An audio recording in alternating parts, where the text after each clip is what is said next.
کہ بہرحال دوپہر کی گرمی سے لے کر ابھی تک آپ مشغول اعضاء ہیں اور شہزادی کو ان کے لال کا پرسہ پیش کر رہے ہیں۔ امام زمانہ علیہ السلام کو بھی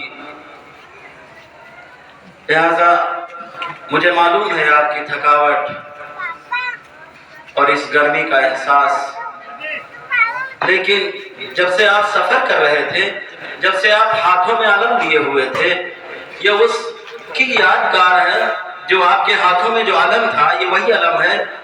تصور یہی ہوتا ہے کہ وہی علم ہے جو کربلا میں عباس سے گر گیا تھا۔ تصور یہی ہوتا ہے، یہ وہی علم اٹھا رہے ہیں جو کربلا میں میرے غازی کے ہاتھوں سے چھوٹ گیا تھا۔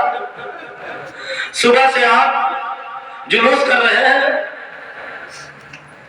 آنسو بہا رہے ہیں، راستے کی سفر کر رہے ہیں، لیکن راستے میں آپ کو ہر جگہ کوئی نہ کوئی انتظام ہے، کوئی نہ کوئی اہتمام ہے، سبیلیں لگی ہوئی ہیں، آپ کو پانی مل جاتا ہے بڑی آسانی کے ساتھ۔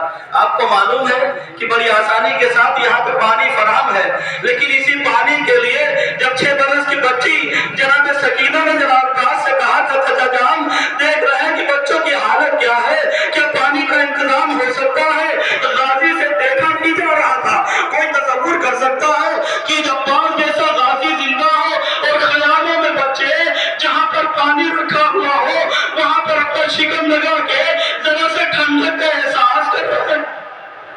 کوئی تصور کر سکتا ہے عباس کے اوپر کیسی بیت رہی ہوگی، میرا غازی کیسے برداشت کر رہا ہوگا کہ چھوٹے چھوٹے بچے آتش کی صدائیں بلند کر رہے ہیں؟ جب برداشت نہ ہو سکا ایک مرتبہ آقا کے قریب آتا ہے، آقا مجھے بھی مرنے کی اجازت دے دیجئے، اب یہ عباس زندہ رہنے کے لائق نہیں ہے، اب میں زندہ رہنا نہیں چاہتا۔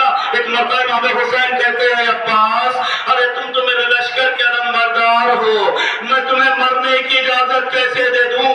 ایک مرتبہ جناب عباس کہتے ہیں آقا ارے وہ لشکر کہاں رہا جس کی میں علمداری کرتا تھا، لیکن امام حسین نے اجازت نہ دی۔ ایک مرتبہ جناب سکینہ اپنا چسو کا وہ مشکیزہ لے کے آتی ہے، ہاں دلارو ادھر امام حسین کہتے ہیں عباس دیکھو جنگ کی اجازت تو نہیں دیتا، لیکن اگر ہو سکے تو ان بچوں کے لیے پانی کی سبیل کر دو۔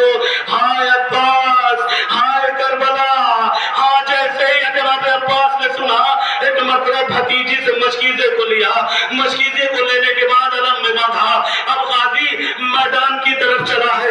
عزیزانو بس ایک ہی تمنا ہے کہ کسی طریقے سے یہ پانی خیام حسینی تک پہنچ جائے، ہر طریقے کی کوشش کر لی۔ جب جناب عباس پانی لے کے چلے، اب ظالموں نے چاروں طرف سے گھیر لیا، لیکن ایک ہی آرزو ہے، عباس کے دل میں تیر لگ رہا ہے لیکن احساس نہیں ہے، بازو قلم ہو گیا لیکن احساس نہیں ہے، زخموں سے چور ہے لیکن احساس نہیں ہے۔ ایک ہی تمنا ہے کہ خیام حسینی تک پانی پہنچ جائے، لیکن کیا پانی پہنچا نہیں؟ جب فوج اشکیہ نے دیکھا کہ بازو بھی قلم ہو گئے لیکن یہ شیر رک نہیں رہا ہے، ایک مرتبہ ہرملا کو آواز دی، اے ہرملا ارے عباس کی جان جسم میں نہیں ہے، عباس کی جان اس مشکیزے میں ہے۔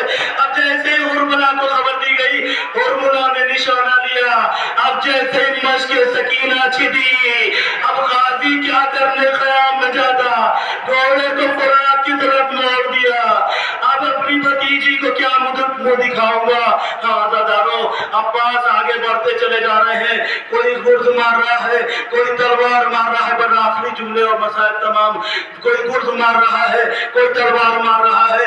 اب غازی زیادہ دیر گھوڑے پہ سنبھل نہ سکا، ایک مرتبہ گھوڑے سے زمین پر آیا، امام حسین کو آواز دی، آقا میرا آخری سلام قبول ہو۔ جیسے امام حسین نے جناب عباس کی یہ خبر شہادت سنی، ایک مرتبہ کمر پہ ہاتھ کو رکھا، ان کا سرا ظہری کا نعرہ پڑھا، اے